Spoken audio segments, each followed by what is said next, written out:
Next, I want to welcome Peter Kinderman. He is a professor of clinical psychology at the University of Liverpool and former president and current vice president of the British Psychological Society. His research interests are in psychological processes underpinning well-being and mental health. He has received significant research grants funding, most recently to lead a 3-year evidence synthesis program for the What Works Center for Wellbeing. It says here he is on Twitter. You can all follow him, of course, on Twitter. And his title of his talk is The Person in Context, a manifesto for psychological health and well-being. Welcome.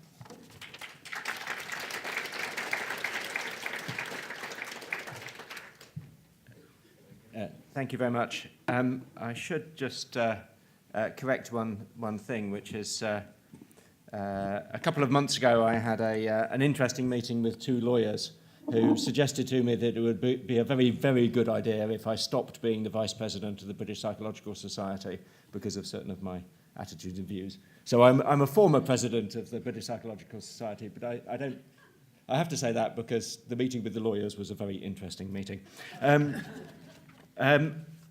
So thank you very much for inviting me. It's fantastic to be here. I've never been to Iceland before, and I just love the idea of I walk into a room and I have a talk about mental health, and the first quote that I put up on Twitter was, "We need to listen to the people who've been to the land of the dragons and survived," and you think you're definitely in Iceland when you hear things like that. I also need to apologise, really, and a lot of the things that I'll be saying will merely duplicate the stuff that Danias has been talking about, and I want to thank him again for his report, which I thought was wonderful.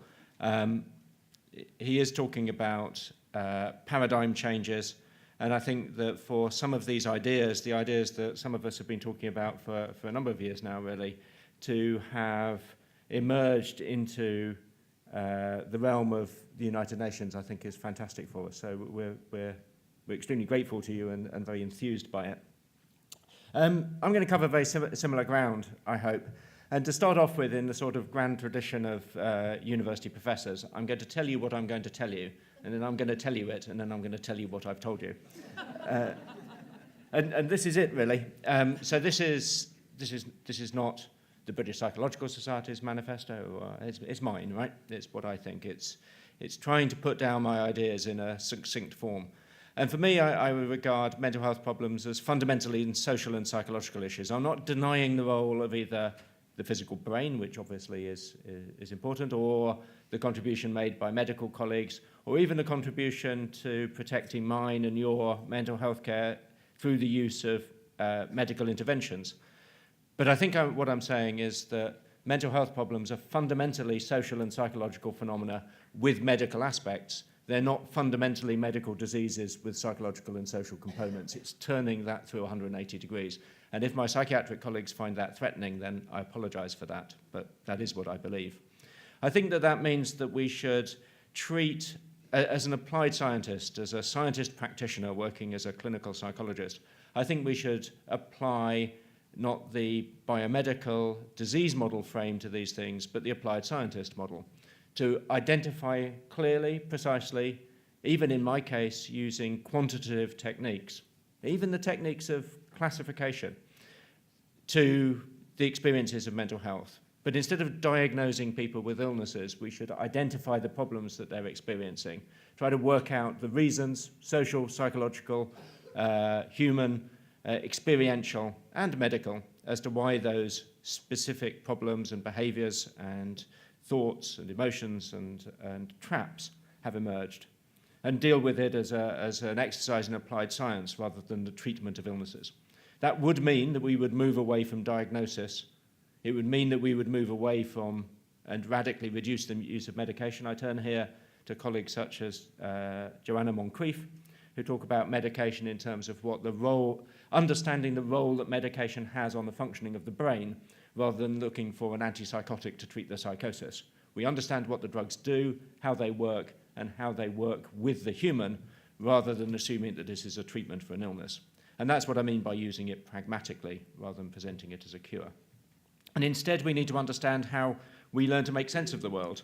that reflects the experiences that we've had, which I think are the most dominant factors in developing our mental health issues and the differences between us, but it also reflects the fact that we are all born with different brains, and my frontal lobe appears to work differently from other people's, and I'm very glad for it. That doesn't make me diseased, it makes me a professor.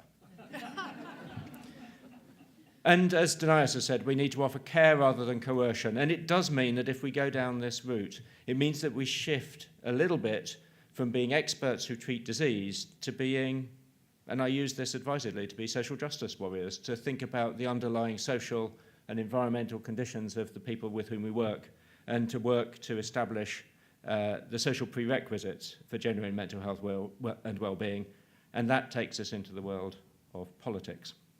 To echo something that Denias has said, the status quo isn't working. This is a quote from, I personally have moved away from using the term schizophrenia, but it's a quote from an influential report in the UK looking at the care of people with serious mental health problems. And this was a quote by a Knight of the Realm, Sir Robin Murray, former president of the Royal College of Psychiatrists, I believe, certainly a leading psychiatrist.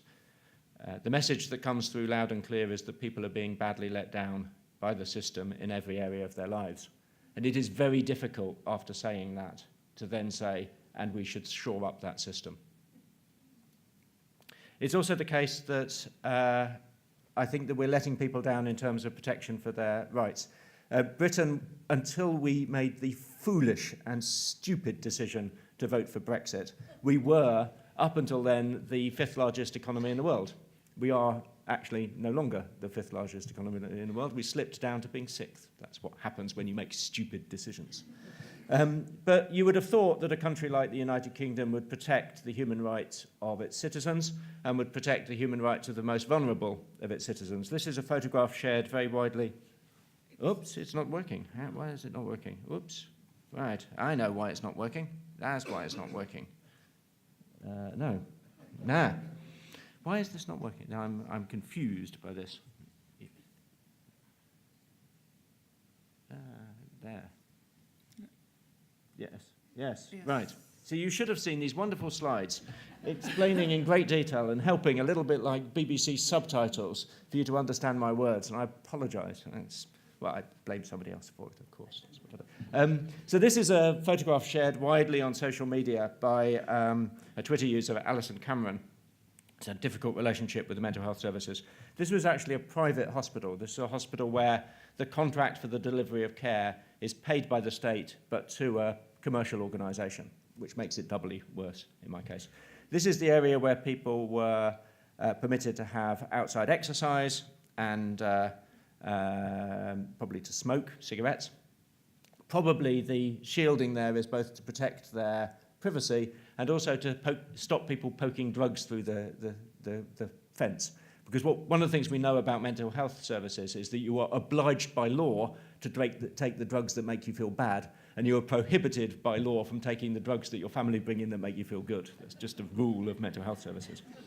Now, there is a right under the UN Fundamental Human Rights Convention that you're protected from inhumane and degrading treatment, and the test is, would a member of the public feel degraded if they were subjected to that treatment? I think it's appalling that we are effectively breaking the law every day. I would feel degraded if that was the care that was offered to me. I would feel degraded if that was the care offered to me in my hotel room tonight.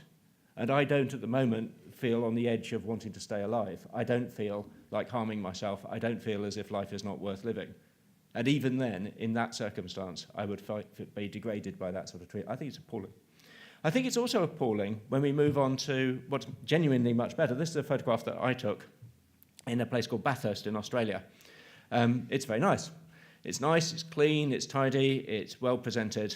But there's another element to this, which is when you look at that as a psychiatric unit, you cannot avoid the conclusion that anybody being admitted to that unit is ill. That is unequivocally a medical ward. It's a ward where ill people are treated for their illnesses. It's set up like any other ward. The nurse, doesn't happen in the UK, but the nurse is wearing scrubs. It's got all of the panoply of treating people for illnesses. I think it's a very nice unit. It has pleasant murals on the wall and all of the light bulbs appear to be working. But that's unusual in the UK, incidentally. But it's unequivocally a medical ward. So the people are sent a message. People are sent a message elsewhere. This is just me using Google to source support. So these are bold and confident reports in mainstream media of genetic basis of mental health problems. There's an interesting story behind this, of course, which is that what people say is, but we know that schizophrenia is a genetic disorder, which they don't. But also schizophrenia revealed to be 8 genetic disorders. And the crowdsourced genetic data on depression, again, doesn't refer to a single gene abnormality associated with increased risk of depression. If it was a single gene allele variation associated with a greater risk of depression, you're still talking about a risk factor, not a genetic disease. But it doesn't say that at all. It says we found several genes. And there are a large number. Well, one of the curious things about genetic research in mental health is that a lot of the people doing good work in this area are publishing more and more papers, finding yet more genetic alleles associated with yet more broad spectra of mental health problems. That's what they do, which is fine. It's just not a genetic disease. It's about some of the risk factors that our genetic variation leads to, we should be aware of in terms of my risk of putting on weight in middle age when I eat too much saturated fat, my wife's risk possibly of developing breast cancer, my child's risk of... This is about broad risk factors. I'm waffling on. I need to crack on. But there's a different message. There's a very different message to you're being admitted to a psychiatric hospital to be treated for the illness, which we believe is a biomedical illness, largely based on genetic abnormalities. This is some data on the continua of serious mental health issues in the community. All of these, I have to say, would cause some psychiatrists to become a little bit angry because they would talk about the difference between psychological phenomena, which are distributed in the general population, and psychiatric illness, which is clearly something that we need to take seriously. But when you look at it, what you see is, for instance, that hopefully, I wonder if this will work. Yes. So here, up in this curve here, this is the number of people endorsing items on a checklist of paranoid ideation. And what you can see is relatively few people are suggesting that they score up at the, I guess you would call, clinical end. So possibly only 1 or 2% of the population are giving scores where they are significantly paranoid. What's interesting is it's a near perfect exponential curve. That the degree of paranoia that people report varies almost continuously in the general population, from being very confident in social situations to being extremely scared of your neighbours and utterly terrified that there is a plot to kill you. Similarly, if you look at, this is America, I don't think, in the same way that you shouldn't trust anything that anybody from the UK says about anything following the Brexit vote, because we are clearly not fit to drive automobiles. You know, America is America, right? But in America, what you have is 41% of Americans report that they believe in extrasensory perception. 37% of people believe that houses can be haunted, that ghosts of the spirits of dead people can come back in certain places. Now, these are not unusual beliefs. And it is different to believe in extrasensory perception than to believe that you have heard your own thoughts being broadcast over the BBC News. They're different phenomena. But the point is, unusual beliefs and paranoia about the motives of others vary on a continuum. When they're very severe, when they're very damaging to your health and well-being, we as professionals should take notice of them. But it's very difficult to fit these sorts of data, including down in the corner there about hallucinatory experiences of various kinds, with the idea that there's a clear distinction between ill and well. This looks much more like how experiences that cause us problems in our lives vary in the normal population. And incidentally, this also applies to another phenomenon commonly associated with diagnoses like schizophrenia, which is formal thought disorder. And I thought, how could I find an example of formal thought disorder, a quintessential psychiatric criterion for schizophrenia, in the general population? And you have to take it on trust that I typed in formal thought disorder, general population into Google, and I found this, which is a quote. And it's a recent quote, and you'll find out who it's a quote from as I read it, which is, Look, having nuclear, my uncle was a great professor and scientist and engineer, Dr. John Trump at MIT. Good genes, very good genes. Okay, very smart. The Wharton School of Finance, very good, very smart. You know, if you're a conservative Republican. My point isn't to suggest that Donald Trump is crazy. I don't think Donald Trump is crazy, and I don't think we should diagnose anybody with so-called mental illnesses. I certainly don't think we should diagnose Donald Trump with so-called mental illnesses, and I actually don't happen to think those are the problems he suffers from. He suffers from being illegitimate in terms of the president because he didn't get a majority of the vote, illegitimate because of his homophobia, illegitimate because of his hatred of women, illegitimate because of his criminal behaviour, illegitimate because of the involvement, nothing to do with his mental health. But I think it's interesting that when you're standing up here on a podium and talking, in the normal population, in the general population, under pressure, what happens is you exhibit the symptoms of formal thought disorder. These things, again, vary on continua. And the more stressed we are, the more out of control we are, the more, to be honest, the more that our brain chemistry is disrupted, the more we're going to exhibit those sorts of problems.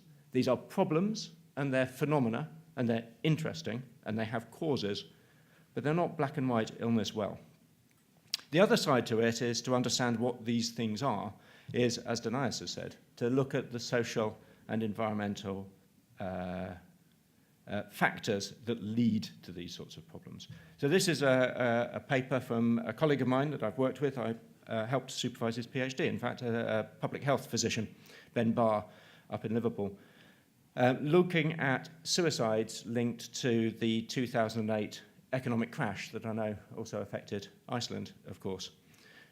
They predicted, on the basis of the best available science and the best available data, the number of people who would be expected to have taken their own lives over that period, and they saw a jump following the 2008 economic crash.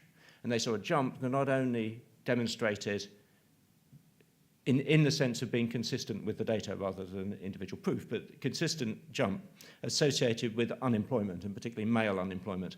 What I would say about male unemployment is losing your job appears to hurt men more than women. I think that's because our society has created a world in which employment status is more important for men than for women, rather than there's anything different inherently between men and women and the inherent importance of their jobs. But it hurts men in our society when they lose their jobs. And you can predict the number of people who will attempt to take their lives on the basis of the number of people who lose their jobs. For politicians, that's as much of a causal link as anything you'll find in the biochemical literature. People, if you invoke political decisions and economic decisions that lead to people losing their jobs, then people will die as a result. It's not just me saying this. This is, okay, it's Twitter, but things published on Twitter have importance, right? We've just been talking about Trump. So this is Royal College of Psychiatrists in the UK. The selling of subprime mortgages by big banks caused a reverse in a downward trend of suicide in the UK. Lewis Appleby, whom I like a lot, is in charge of the National Confidential Inquiry into homicides and suicides and causes of death. The credit crunch caused 700 suicides per year. Well, sometimes I don't believe psychiatrists, but on this occasion I do. It's a causal link. Incidentally, one of the quite plausible hypotheses that's been put forward is the idea that there are, and I quite like this, you know, I think with my brain, and my brain is a biochemical organ of my body. That's how it works. So it's plausible to imagine a link between genetic variations in, for instance, the way in which we process the biology of serotonin, a neurotransmitter associated with motivation and reward and happiness, I guess. And also targeted by the selective serotonin reuptake inhibitors. And this gene, the 5-HTTLPR gene, is a gene where you can have two forms, one where you're very efficient at removing serotonin from the space between your nerve cells, and one where you're less efficient. People who have the less efficient gene, the hypothesis goes, are a little bit like people who are taking SSRIs, because the genes leave a little bit more of the serotonin in the space. It's a little bit as if their serotonin reuptake had been inhibited. So you might think that people with the efficient form of the serotonin reuptake gene would be slightly more affected by negative life events. So there have been a number of studies of this, looking at the interaction between negative life events, which we know cause depression, and allele variations in our genetic structure related to serotonin uptake. And this is Neil Rish's meta-analysis from a few years ago. I suspect there has been another one since, and that's how science progresses. But I think this is still valid. The number of stressful life events was significantly associated with depression, but no association was found between the genotype and depression. No evidence that the serotonin transporter genotype alone or interaction with stressful life events. One of the things I find interesting in this debate is how people dismiss the facts and look for further evidence. So I was once giving this talk, and I managed, because it was on my mind, right? I'm a person who kind of, that's the way I think, talked about the migrant crisis in the Mediterranean, and was talking about the impact that being a migrant might have on your mental health. And at the end of the talk, somebody put their hand up and said, very true, Peter, but not everybody who is a migrant ends up mentally ill. Should we not look at issues to do with resilience in those people? And if you translate that into other areas of public policy, if you were to say, not everybody who is stabbed by robbers in the street ends up having to have their spleen removed, maybe what we should be doing is looking at whether subcutaneous fat protects people in the case of armed robbery on the street. No, you don't do that. You have a knife crime initiative, right? You don't look at the individual variability of people who've been injured by stressful life events to see where the problem lies. You address the stressful life events. So we know that life events are associated with depression, and we're struggling. It's not saying that I would want to prohibit people from investigating these gene interactions. What it means is that we should work with the facts that we know, which is that the idea that mental health problems in large part are a reaction, an understandable, normal and human reaction to the things that happen to us in our lives, rather than the symptoms of biological genetic illnesses, is very clear. As we learn more, we'll learn more. We'll find out. Even then, I would have to say that if there's an interaction between the way that my brain works and the things that happen to me in my life, welcome to psychology. And finally, just on this, it's not only in the field of experiences that I suppose have been described as more commonplace and ordinary, such as anxiety and depression. This is a piece of research by, again, a colleague of mine. I favour my colleague's work. Filippo Varese and others, looking at the relationship between adverse experiences in childhood and psychosis, psychotic experiences. And people who report adverse experiences in childhood, it works the other way. People who report psychotic experiences are 3 times more likely to report having been exposed to adverse experiences in childhood. And just as on a very, very personal level, I think it's important for us to be a little bit subtle about this, because it's not only being abused, and this is a very personal story, but after my father died a few years ago, and then my mother died. After my mother died, my sister found her diary. My parents were extremely fundamentalist Christians, which caused, on occasion, certain difficulties. After my mother had died, but they found her diary, and I'm significantly younger than my next brother, and this was about my brother. Just after my older brother had been born, my mother went to her minister and gave the Baptist equivalent of a confession that she thought her soul was at risk. And she thought her soul was at risk because there was a very real possibility that she loved her children more than she loved Jesus Christ. So they gave her a series of lessons to teach her how to love her children less. I don't think you need to be abused in order for the experiences in your childhood to affect the way that you seek the praise of other people on dodgy media like Twitter, because it's kind of important. You get the message. I was going to say I don't really do that, but actually I probably do.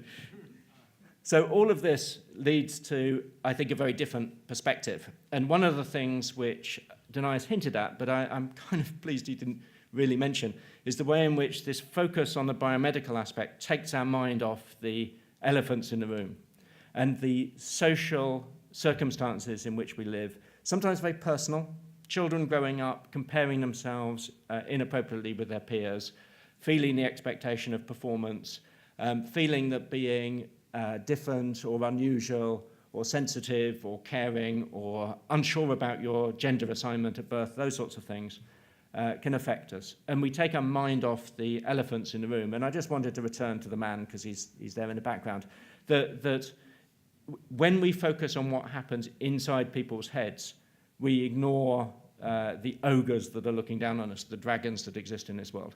I think it is morally wrong to focus inappropriately on the resilience or otherwise of those street children in Mumbai sleeping rough with the leader of the free world saying there is only one way to live. This focus on the individual conditions and the biochemistry of mental health, I think, is immoral if it takes our mind off the things that are more important in determining people's lives. So that's what I mean by the manifesto, the idea of these things being fundamentally social and psychological issues, not denying the reality of the biology or even the benefits of intervention, but instead understanding how psychology works and remembering always to have a focus on the social perspective. For me, this is just my way of working. I'm not even I guess I am recommending it to people because I publish, right? But it's just a recommendation. So for me, it's about how biological factors, the way that my brain processes serotonin, the way that my dopamine system works, the way that my frontal lobes are wired, can affect the way that I make sense of the world. One of the things that I find interesting is that I have always been quite a creative, tangential, and aberrant thinker. And I think that makes me extremely valuable as a professorial colleague, because I will generate solutions to problems that other people will find it difficult to see.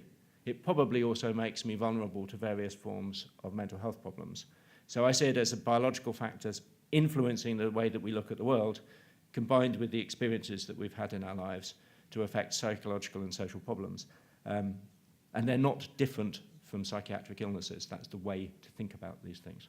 You also notice that in 13 years, I've moved away from talking about disorder to be talking about other things.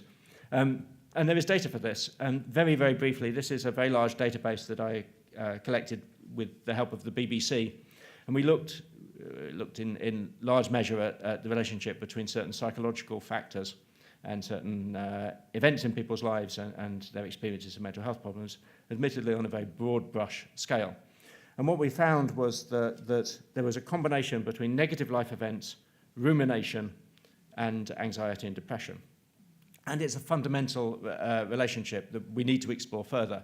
And hopefully I'll be able to talk my way through this, which is that if people do not tend to ruminate, then when they have many negative life events occurring to them, which is this column here, whoops, that's not working, anyway. There. Oh, there, weird, it's different, okay.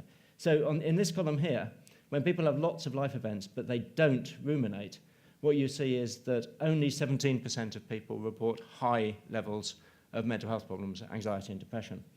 When people have many life events, but they do ruminate, then you can see that 55% of that group report mental health problems. It's pretty obvious. Something bad happens to you in your life, and you don't ruminate about it, you don't get depressed. Something bad happens in your life, you ruminate about it, you become anxious and depressed. I think there's more in this story. There's more in the story to make sure that it's not just a correlation, and I think we need to look at things like the influence of sleep, and that would be where I would come back to biochemistry, that if you have something bad happen in your life, you ruminate about it, it disrupts your sleep, that will then disrupt your biochemistry, and problems can ensue. But for me, this is about how we can understand experiences like anxiety and depression in terms of whether or not people experience life events, whether or not they ruminate. And of course, the consequence for this, for me as a clinical psychologist, is we can help each other learn ways to stop ruminating. We can work with our colleagues to try to prevent or ameliorate the impact of negative life events. We can help them stop ruminating about the things that do happen to them. We could assist them with sleep. We can do a whole range of things other than hope they don't develop depression and then treat it when it happens. Denise mentioned this document, the Power, Threat, Meaning Framework. It's another way to try to understand how experiences in our lives and how especially the imposition of power and the experience of adversity to people can affect those issues commonly referred to as mental illnesses. And this is just a quote that I've taken.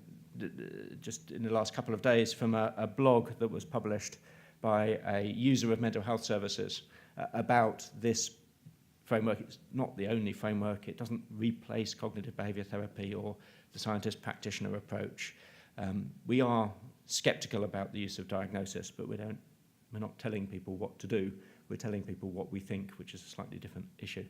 But the quote from this service user was, "I've been waiting for this all my life," and she followed that up by saying, which is actually quite a common story, the first time I told my daughter about the sexual abuse, she said I was delusional and would need to take medication for the rest of my life.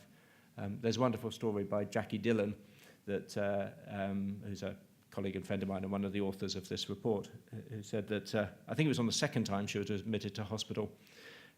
She got on very well with the psychiatrist and one day decided that she would tell the psychiatrist that she'd been sexually abused as a child. So she sat down with the psychiatrist, and when she told him this, she said that he took it very seriously and put down his pen and turned around in his chair to really focus on her and said, "Yeah, well, I'm glad you've told me that, Jackie. We do find that a lot of our patients tell us that. And then we find that when we bring their parents in and have a long, good talk about it, they realise that they're just delusional." And she said, it was at that point that the voices in my head said, "Drop the filing cabinet on his head."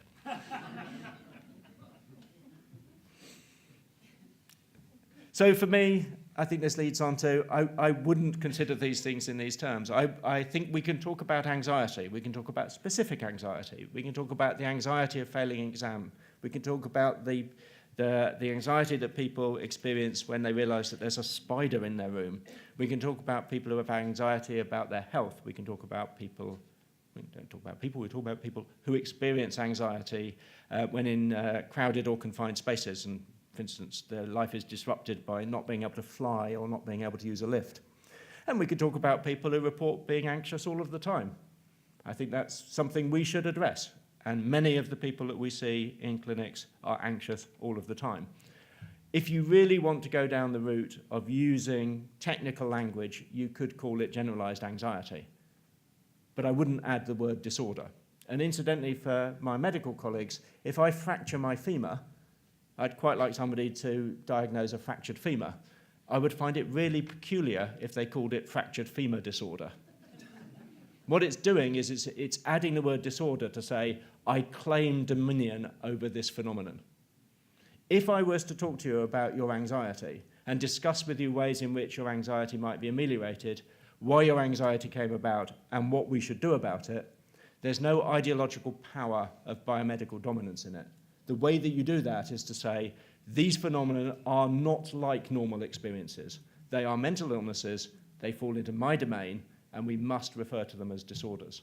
So to take away the disorder label quite explicitly changes the nature of what we're talking about and brings it, in my opinion, back into normal and everyday life. And that is not denying the role of our medical colleagues in that exercise.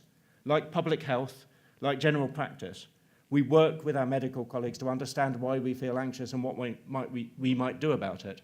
So working with our medical colleagues, but not ceding hegemony to them. I think it's true for instance, post-traumatic stress. I probably would prefer us to come up with a label for that phenomenon which isn't post-traumatic stress for historical reasons. But I think it is obvious that women who have been assaulted, people sometimes who are involved in road traffic accidents, and certainly military veterans are traumatized by those stressful events. That's obvious. There's also some very interesting psychological research into the way in which the brain processes both specific and related memories when we are under great threat. It seems to be related to very important survival mechanisms whereby we learn ways of ignoring everything else and focusing on the thing that will keep us alive.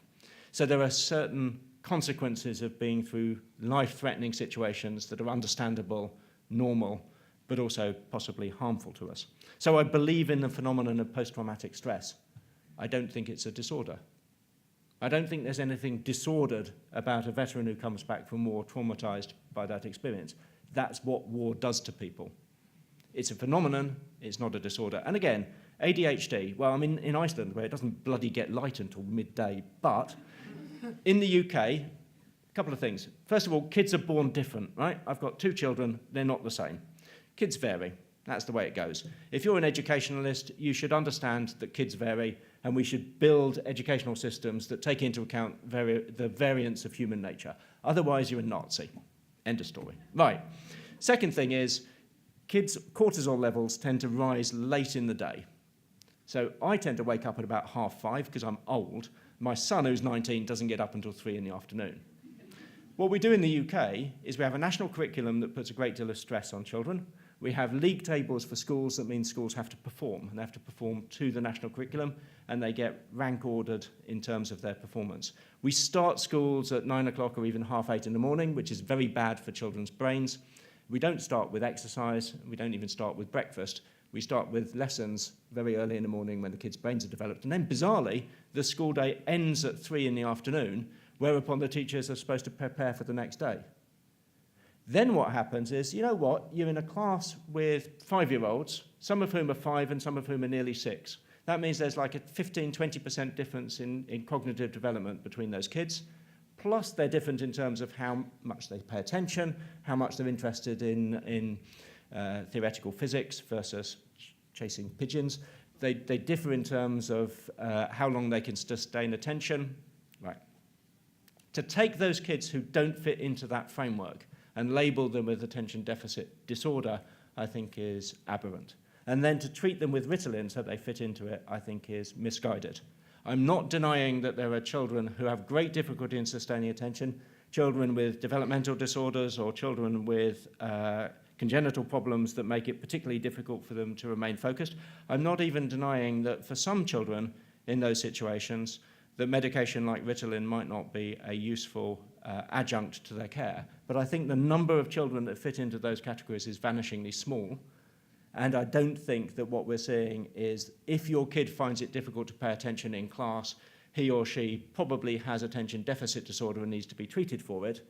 I think you should probably move to a country like Iceland where you've probably got better education than we have in the UK. All right, I take that back. You should move to Norway. It's definitely better in Norway. And depression, depression, major depressive disorder. People get depressed. I've been depressed. People have been depressed. Depression is a human phenomenon, but to label it, I've made my point. The reaction to these sorts of things is interesting. When Denias mentioned our document, Understanding Psychosis, and after we published Understanding Psychosis, a former president of the American Psychiatric Association, you will notice he put on his white coat. It's interesting when you do a video blog wearing a white coat, you're making a statement by doing that. And he published this on Medscape, a blogging website. In this case, specifically talking about the New York Times, because Tanya Lerman wrote an op-ed article for the New York Times that was very complimentary about our report. And Jeff regarded it as a direct attack on psychiatry. And his quote is rather lovely. Everyone knows there is a spectrum of severity in the context of illness. There's no question of that. At some point, they cross a threshold that defines symptoms as illnesses. I think that's an arguable point. I kind of get his point. I think it's a move on from the idea that there is an illness and there isn't an illness to say it's a point on a continuum where we choose to use the label of illness. I think that's an arguable point. That's not the interesting point. The interesting point is the second bit. Viewing it this way is, in a way, challenging the veracity of diagnoses and giving people who have symptoms of a mental disorder license to doubt that they may have an illness and need treatment. Yes, we are. I don't think that is necessarily the only way that you need to look at the problems that you're experiencing. And I resent the idea that it's somehow an attack to allow people to consider alternative ways of thinking about mental health, especially when, as I hope I've explained, I think there's an awful lot of science behind them. I should also say, this is not an attack on psychiatry. I mean, it's wonderful to share a platform with Denias, partly because of his report, but also, sorry about this, because he's a psychiatrist. And this debate is not psychiatry versus psychology, or psychiatry versus the left-wing press, or psychiatry versus sociology. These are two editorials, effectively, in the British Journal of Psychiatry, one from 2008 and one from 2012, and they say exactly the same thing. They both say there's something wrong with psychiatry. They both say psychiatry has to change, not only in order to save itself, but in order to protect the mental health of patients. They're both written by, I think, about 20 or 30 professors of psychiatry in the UK. And then their messages differ. So in 2008, Nick Craddock and colleagues wrote a wake-up call for British psychiatry, saying that there is grave danger of destroying itself as a profession and letting its patients down because it wasn't adhering to the biomedical model. It needed to return to consultant-level teams, rapid diagnosis, better neurological, biological investigations, and better drugs, effectively. And then 4 years later, Phil Thomas, Pat Bracken, Sami Tamimi, Joe Moncrief, and others from the social psychiatry, critical psychiatry perspective in the UK, published, like I say, 4 years later, an almost identical article arguing very much along the lines that Denias has argued, that what we need to be doing is using our medical expertise when necessary to help people deal with the problems that they face, to understand why problems have emerged in the context of otherwise unthreatened lives, but for most people, understanding how problems ensue from very challenging and difficult circumstances, and to address some of the underlying, to work with people to try to address some of the underlying issues. It's not a guild dispute. I'm clearly on one side of the equation, but this is not an attack on psychiatry. It's a debate within psychiatry. I think, apart from that, I'm in a pretty chipper mood at the moment. I think things are moving in a positive direction. My colleague, Mark Gabay, who's a GP in Liverpool, came into my office one morning in 2013 and threw this copy of the British Medical Journal at me. I would prefer it. This is about the publication of DSM-5. I was involved in little groups of people suggesting that DSM-5 was pursuing the issue of psychiatric diagnosis in an inappropriate manner. And, well, it's disappointing that the copy editor of BMJ put a question mark after the phrase "too many labels." But I think it's interesting how the concept of psychiatric diagnosis is seen by the BMJ as being a live controversy. That rather contrasts with Jeff Lieberman saying it gives people the right to doubt the veracity of diagnosis. The editor of the British Medical Journal gives you the right to doubt the veracity of these diagnoses because he's put it on the cover. I say he because he almost certainly is a woman. The Lancet Psychiatry just very, very recently talked about letting go of the idea of schizophrenia as a single thing. What was interesting about UK psychiatrists following that is that they do what professional groups often do. Denias put up the quote earlier of, Hannah put up the quote earlier of, you have to believe in something until your salary depends on it. And there is this curious phenomenon that when senior leading psychiatric thought leaders say, we should let go of the concept of schizophrenia as a single thing, you get senior psychiatrist colleagues going, well, we've never thought of it as a single thing. We've always regarded it as a heterogeneous diagnosis. Yeah, right, okay. But I think this idea of, I slightly disagree with the idea that schizophrenia can currently at least be useful as a descriptor. Serious disturbances of thought and perception are real, yes. They devastate people's lives, yes. And there's substantial evidence that existing approaches are helpful, yes. But I think the idea that it's an unmapped, ill-defined area, complex, heterogeneous, I think we're starting to shed some welcome doubt on the idea of biomechanical certainty. This is a very lovely senior MP in the UK, Norman Lamb, used to be a Minister of State for Health, talking at the launch of yet another thing that we wrote, a consensus statement on personality disorder, where he said, the label of personality disorder is stigmatizing and needs to change.